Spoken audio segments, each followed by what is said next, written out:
नमस्कार, बहुत स्वागत है आप सभी का। प्राइम न्यूज देख रहे हैं आप। मैं हूं आपके साथ सिमी सोनी। उत्तराखंड स्पीकिंग में तमाम खबरों पर नजर डालेंगे। उत्तराखंड में कल से शुरू होगा महाअभियान जन जन की सरकार जन जन के द्वार। कार्यक्रम का आयोजन किया जा रहा है। सीएम धामी के निर्देश पर सेवा पखवाड़ा लगने वाला है। गांव गांव पहुंचेंगे अधिकारी, विशेष शिविर भी लगेंगे। सरकारी दफ्तरों के चक्कर काटने से मुक्ति मिलने वाली है। मौके पर ही जन शिकायतों का सब निपटारा होगा। उत्तराखंड में जनता की समस्याओं का ऑन द स्पॉट समाधान के लिए धामी सरकार एक बार फिर बड़ा कदम उठाने जा रही है। मुख्यमंत्री पुष्कर सिंह धामी के सफल 5 वर्ष पूरे होने के मौके पर कल यानी कि 4 जुलाई से पूरे सूबे में 15 दिवसीय जन जन की सरकार जन जन के द्वार का अभियान का दूसरा चरण जो है वो शुरू होने जा रहा है। इस विशेष सेवा पखवाड़े के तहत जिला, ब्लॉक, तहसील स्तर पर बड़े शिविर लगाए जाएंगे, जहां तमाम विभागों के अधिकारी खुद जनता के बीच पहुंचकर उनकी शिकायतें सुनेंगे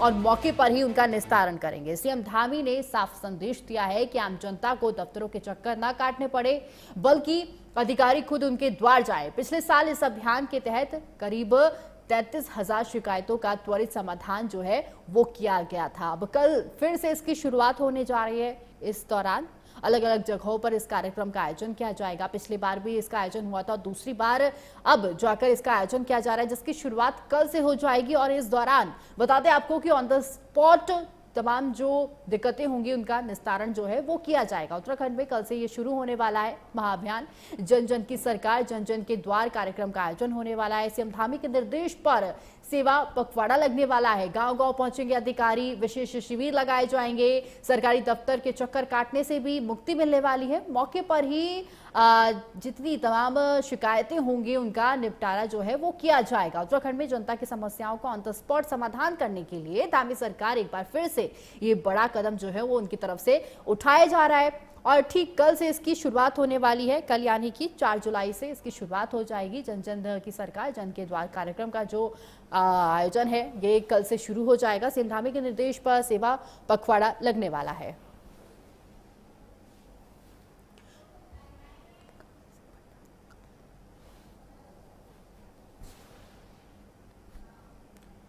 तो इस खबर पर और भी जानकारी देने के लिए हमारे साथ कमल सिंह भंडारी जुड़ चुके हैं। तो कमल, जन जन की सरकार जन के द्वार कार्यक्रम का आयोजन होने वाला है, कल से इसकी शुरुआत होगी। इस दौरान क्या तमाम तैयारियां हुई हैं और कहां-कहां इसका आयोजन होने वाला है?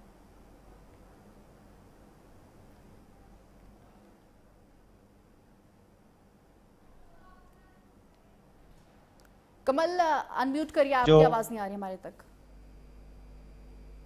जी बोलिए बोलिए बोलिए कमल जी, आपकी आवाज आ रही है। जी मैम, तो यहाँ पे जब पहले जन जन की सरकार जन जन के द्वार जब पहले कार्यक्रम यहाँ पे किए गए थे, तो कई यहाँ पे जो दूर दराज के ग्रामीण इलाके हैं जो जिले तक नहीं पहुँच पाते थे, उन इलाकों में कम से कम ये देखने को मिला कि उनकी जो भी समस्याएं होती थी, छोटी बड़ी जैसी भी समस्याएं होती थी, उन समस्याओं का तुरंत निदान हो जाता था। और उसी को देखते हुए अभी जो माननीय मुख्यमंत्री जी के 5 वर्ष पूरे हो रहे हैं और उसी सकारात्मक पहलू को देखते हुए फिर एक बार जन जन की सरकार जन जन के द्वार गांव-गांव में, घर-घरों में, जहां पे भी इनके कैंप लगने हैं, अभी उसका जो कैंप जहां पे लगने हैं वो अभी निर्धारित नहीं किए गए हैं। आज शायद वो कैंप जहां जहां लगने हैं वो निर्धारित हो जाएंगे। और इसमें एक सकारात्मक पहलू यह दिखाई दे रहा है कि जो एक निम्न व्यक्ति कहते हैं, वो लास्ट दर्जे का व्यक्ति, उसके पास तक जो सरकार की मूलभूत सुविधाएं हैं, जो सरकार की योजनाएं हैं, वो उस व्यक्ति के माध्यम तक पहुंच पा रही हैं। और वो व्यक्ति अपनी बातों को सरकार के जन प्रशासन के थ्रू सरकार तक अपनी बातों को पहुंचा पा रहा है और अपने जो भी प्रॉब्लम है या अपनी जो भी समस्याएं हैं उन समस्याओं से निदान पा रहा है मैम। और ये बहुत ही अच्छा एक जन जन की सरकार जन जन का द्वार यहाँ चंपावत में प्रोग्राम चलना है और अन्य जिलों में भी यह चला हुआ है, लेकिन चंपावत जिले से काफी अच्छा सकारात्मक पहलू इसमें देखने को मिला है। जी बिल्कुल कमल, की जिस तरह से हमने देखा कि पहले भी इसका आयोजन किया गया था और फिर से कल इसकी शुरुआत हो जाएगी, तो सीएम धामी के निर्देश पर यहाँ पर तमाम सेवा पखवाड़ा भी लगने वाले हैं। पिछली बार भी ऐसा आयोजन किया गया था, तो इस दौरान सेवा पखवाड़ा के दौरान क्या तमाम चीजें हमें देखने को मिलेंगी इस बार और कितने दिनों तक का रहेगा ये कार्यक्रम, ये भी बताएं। मैम, ये 15 दिनों तक यह कार्यक्रम चलने वाला है। इसमें सेवा पखवाड़ा में क्या है कि जैसे जो गरीब जनता होती है या जो असहाय व्यक्ति हैं उन असहाय व्यक्तियों को वरीयता दी जाती है, और जो सीएम के द्वारा जो भी यहाँ पे राहत राशि उपलब्ध कराई जाती है उन लोगों को चिन्हित किया जाता है। और जिन लोगों के काम बहुत पहले पुराने समय से पेंडिंग चले हुए हैं, जिन्हें जनप्रतिनिधि लोग या कोई अन्य लोग भी उनको देख नहीं पाते हैं या उनको बोल नहीं पाते हैं, पहुंचा नहीं पाते हैं, उन कामों को भी करने में बहुत ही आसानी होती है। और जिनके आधार कार्ड या फिर कई छोटी मोटी समस्याएं होती हैं, जिन समस्याओं को करने में लोग काफ़ी महीनों तक परेशान रहते हैं, वो समस्याएं मैम सरकार के घर घर जाने में वो 2 दिन 3 दिन हो सकता है, वो तुरंत भी वहाँ पे निपट जाती हैं मैम। जी कमल, अब देखना ये होगा, कल से इसकी शुरुआत हो जाएगी और तमाम क्या कुछ तैयारियां होती हैं तो कल देखने को मिलेगा। तो वही तमाम जानकारी देने के लिए कमल, हमारे साथ जुड़ने के लिए बहुत धन्यवाद आपका। खबरों में आगे बढ़ेंगे। चंपावत में विकास कार्यों के लिए डीएम का बड़ा एक्शन देखने को मिला है। वन भूमि हस्तांतरण के लंबित मामलों पर बैठक की जाएगी। अधिकारी मनीष कुमार ने हाई लेवल की बैठक बुलाई है। लापरवाही या फिर देरी किसी भी स्तर पर बर्दाश्त नहीं की जाएगी, ये डीएम की तरफ से कहा गया है। सभी विभागों को समय सीमा में काम पूरा करने के जो निर्देश है वो दिए गए हैं। उत्तराखंड में बता दें आपको कि चंपावत से विकास कार्यों को लेकर एक बड़ी खबर निकलकर सामने आई है। जिले में चल रही जनहित की परियोजनाओं को रफ्तार देने के लिए जिला अधिकारी मनीष कुमार ने सख्त रुख अपनाया है। जिला कार्यालय सभागार में उच्च स्तरीय बैठक में उन्होंने वन भूमि हस्तांतरण से जुड़े लंबित मामलों की व्यापक समीक्षा की है। तो इस बीच पुष्कर सिंह धामी लाइव है, क्या कुछ कह रहे हैं आपको सीधे सुनाते हैं। समझ सकते हैं, हमको समझाना भी आना चाहिए। और मैं जब जिस विभाग के घनश्याम जी अभी पहले मंत्री थे, डॉक्टरों का विभाग, स्वास्थ्य सचिव यहाँ पर बैठे हैं, तो मैं भी डॉक्टर बनना चाहता था। तो मैंने कुछ दिनों कोचिंग करी, सीपीएमटी की तैयारी लखनऊ में, न्यू स्टैंडर्ड कोचिंग, जानते सर? एसकेटी सिंह तुम्हारे जिले के हैं, जौनपुर के, हम उनको एसकेटी चाचा कहते थे बाद में।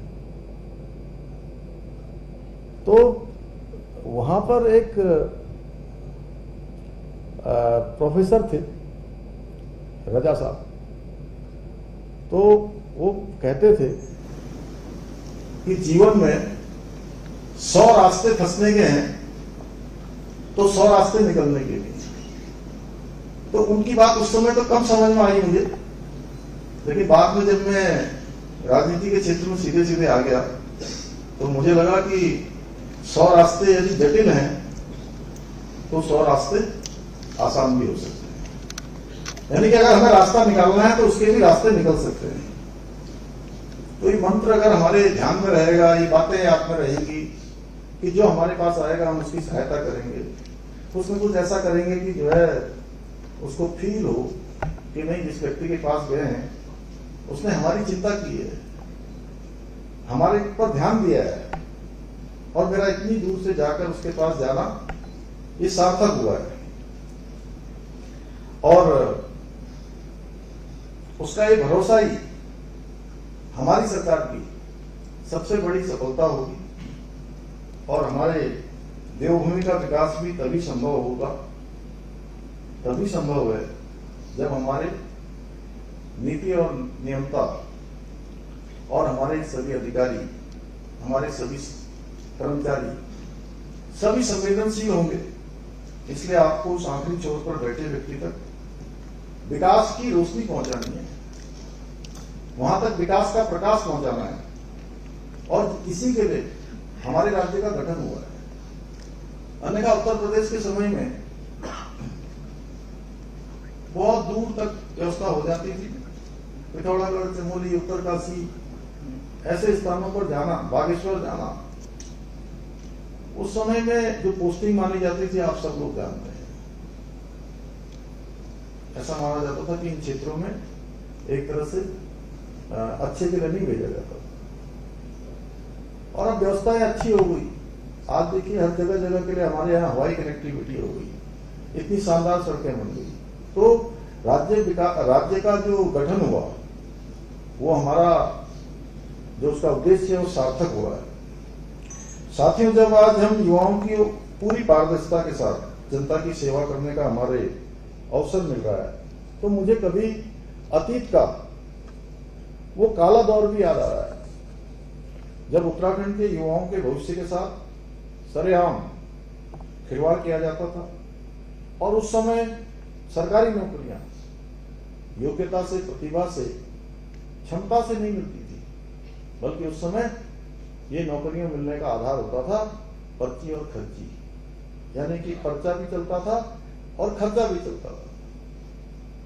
पर्चा जानते हैं ना? जानते हैं? पर्चा यानी कि नकल, खर्चा माने भ्रष्टाचार, रिश्वत।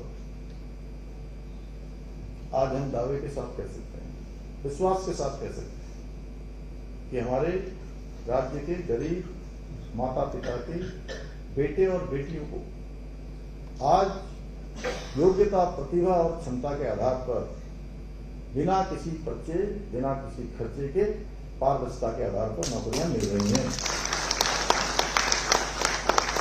और उस समय में जो सरकारें थी, उन्होंने युवाओं के सपनों की हत्या करने वाले जिन माफियाओं को पाल पोस कर बड़ा किया था, जिन्होंने यहाँ के युवाओं के, नौजवानों के सपनों को चकनाचूर कर रहा था और युवाओं के भविष्य को बेचने वाले ऐसे सौदागरों को राजनीतिक संरक्षण दिया जाता था। इसलिए नकल माफियाओं को संरक्षण देने वाले हमारे विपक्षी दल आज जब बड़ी बड़ी बातें करते हैं, पारदर्शिता की बातें करते हैं, हम पर प्रश्न चिन्ह उठाते हैं, तो सच में मुझे बहुत हंसी आती है। जैसे कोई छोटा बच्चा किसी ज्ञानवान को बुद्धि देने का काम करता है, उनको मैं इस दृष्टि से देखता हूं। ऐसे लोगों पर भी मुझे सच में उनकी बुद्धि पर भी दया आती है कि जो अपने समय में कोई काम नहीं कर पाए, कोई व्यवस्था बना नहीं पाए, लगातार सिस्टम को खराब करने का जिन्होंने काम किया। परंतु साथियों, आप सभी को याद होगा, हमारी सरकार उत्तराखंड में देश का सबसे कठोर नकल विरोधी कानून लागू करने का हमने साहस किया और नकल माफिया रूपी दीमक को जड़ से उखाड़ फेंकने का संकल्प लिया। और जब आज मैं आप जैसे युवाओं को नियुक्ति पत्र के साथ देखता हूं, आपके चेहरों पर मुस्कान देखता हूं, हंसी देखता हूं, उत्साह देखता हूं, संतोष देखता हूं, तो मुझे लगता है कि हम अपने उद्देश्य में कामयाब हुए हैं, हम अपने मकसद पर कामयाब हुए हैं। साथियों, हमारी नीयत साफ थी, इसलिए हमारी नीति भी साफ है। हमारी सरकार ने केवल बातें नहीं की, बल्कि उन सभी बातों को धरातल पर करके दिखाया। क्योंकि मैं हमेशा एक बात बोलता हूं कि जब हम काम करते हैं, आपको भी अनुभव हो जाएगा कुछ दिनों के बाद, और ये अनुभव हमेशा आपके साथ शाश्वत रहेगा जब तक आप इस धरा पर रहेंगे, कि जब हम कोई काम करते हैं और सच्चे मन से, अच्छे मन से करते हैं, तो उसमें हमको कुछ बोलने की आवश्यकता नहीं पड़ती है। तब हम अपने बारे में स्वयं नहीं बोलते हैं, तब हमारा काम बोलने लगता है। मुझे ये बताते हुए अत्यंत हर्ष और गर्व दोनों ही हो रहा है कि बीते 4.5 वर्षों में हमारी सरकार ने आज ये सब मिला के लगभग 4000 से अधिक युवाओं को सरकारी नौकरियां पारदर्शी तरीके से उनको नियुक्तियां देने का कार्य हुआ है। और आप सबका नाम भी आज 187 लोगों का नाम, 34,000 और आप सबका नाम आज इस यात्रा में, आप सबका 34,000 में आप सबका नाम भी जुड़ गया। और यह आंकड़ा इस बात का गवाह है कि हमारी सरकार उत्तराखंड के युवाओं को, उनके हाथों को काम देने और उनके सपनों को उड़ान देने के लिए पूरी तरह से प्रतिबद्ध है। मैं आप सभी को विश्वास दिलाता हूं कि हमारी ये यात्रा जो प्रारंभ हुई है, ये यात्रा रुकने वाली नहीं है, हमारी ये यात्रा थमने वाली नहीं है। हमारा लक्ष्य स्पष्ट है कि उत्तराखंड का प्रत्येक युवा अपनी योग्यता, क्षमता और प्रतिभा के दम पर आगे बढ़े, रोजगार या अवसरों की तलाश में उसको अपने घर से दूर न जाना पड़े, देवभूमि को छोड़ना न पड़े, बाहर जाने के लिए मजबूर न होना पड़े। अब हम पहाड़ के पानी और पहाड़ की जवानी दोनों को उत्तराखंड के विकास की नींव बनाने के लिए पूरी तरह से संकल्पित हैं। साथियों, आदरणीय प्रधानमंत्री श्री नरेंद्र मोदी जी ने बाबा केदार के धाम से, उस पुण्य भूमि से कहा था कि 21वीं सदी का तीसरा दशक उत्तराखंड का दशक होगा। और जब मैं ये बात कहता हूं कि प्रधानमंत्री जी के ये शब्द उनके शिव रूपी शब्द थे, उसमें था कि आने वाले 10 वर्षों में उत्तराखंड विकास के शिखर पर होगा, उत्तराखंड की तेज गति से उन्नति होगी, उत्तराखंड की तेज गति से प्रगति होगी, उत्तराखंड तेज गति से हर क्षेत्र में विकास करेगा और हिंदुस्तान के प्रमुख राज्यों में हमारी गिनती होगी। और आदरणीय प्रधानमंत्री जी के उस वचन को सच करने की सबसे बड़ी जिम्मेदारी अब आप सबके कंधों पर है, क्योंकि अब आप सरकार की रीढ़ हैं, प्रशासन को चलाने वाले हैं, व्यवस्था को चलाने वाले हैं और अमृत काल के आप सह यात्री हैं, जिस अमृत काल में भारत को विकसित भारत बनना है। सरकार नीतियां बनाती है, लेकिन उन नीतियों को धरातल पर उतारने का, उन्हें जन जन तक पहुंचाने का काम अब आपके जिम्मे है, आपके दायित्व में भी है, आपके कर्म में भी होना चाहिए, आपके मनों में भी होना चाहिए और पूरे समर्पण भाव से इस काम को आगे बढ़ाने का दायित्व अब आप सबके कंधों पर है। आइए आज हम सब मिलकर ये विकल्प रहित संकल्प लें कि हम अपने व्यक्तिगत हितों से उठकर देवभूमि की सेवा करेंगे। हम मिलकर ऐसा उत्तराखंड बनाएंगे जो हर क्षेत्र में, शिक्षा के क्षेत्र में, स्वास्थ्य के क्षेत्र में, पर्यटन, कृषि, सुशासन के मामले में पूरे देश के लिए एक रोल मॉडल बने। अभी गणेश जोशी जी कह रहे थे कि बहुत सारे कानून जो हमने बनाए हैं, सच में आज वो पूरे देश के लिए उदाहरण बन रहे हैं, देश के लिए आदर्श बन रहे हैं। हमारे दिलीप जावलकर जी बैठे हैं, इनकी बीच में कुछ परेशानी आ गई, लेकिन पिछले 5 सालों में, 4 सालों में लगातार फाइनेंस सेक्रेटरी के रूप में जो अनवरत रूप से उन्होंने काम किया। सुधांशु जी बैठे हैं, हमारे प्रमुख सचिव। अब इनका नाम इसलिए ले लिया कि ये थोड़ा मुख्य सीट पर थे, आप जो उससे बड़ी सीट पर थे। तो आप सभी के और हम सभी के प्रयासों से, जितने लोगों में, शैलेश जी आप बैठे हो, पांडे जी आप बैठे हो, आपका नाम न लूं तो आप सोचोगे मेरा नाम नहीं, कृषि वाले सोचेंगे मेरा नहीं, अब आकांक्षा बैठी हो उसका योगदान नहीं हो सकते, सौरभ सोचेगा मेरा नहीं है, प्रतीक सोचेगा सर मेरा नहीं है, सबका है, सबका योगदान है। ये टीम उत्तराखंड है और टीम उत्तराखंड के प्रयासों से, टीम उत्तराखंड के प्रयासों से आज देखिए हम एसपीजी में, सस्टेनेबल डेवलपमेंट में पूरे देश के अंदर पहले स्थान पर है, पहले उस इंडेक्स में पहले स्थान पर है। फाइनेंशियल मैनेजमेंट अच्छा करने में हम पहले दूसरे स्थान पर हैं।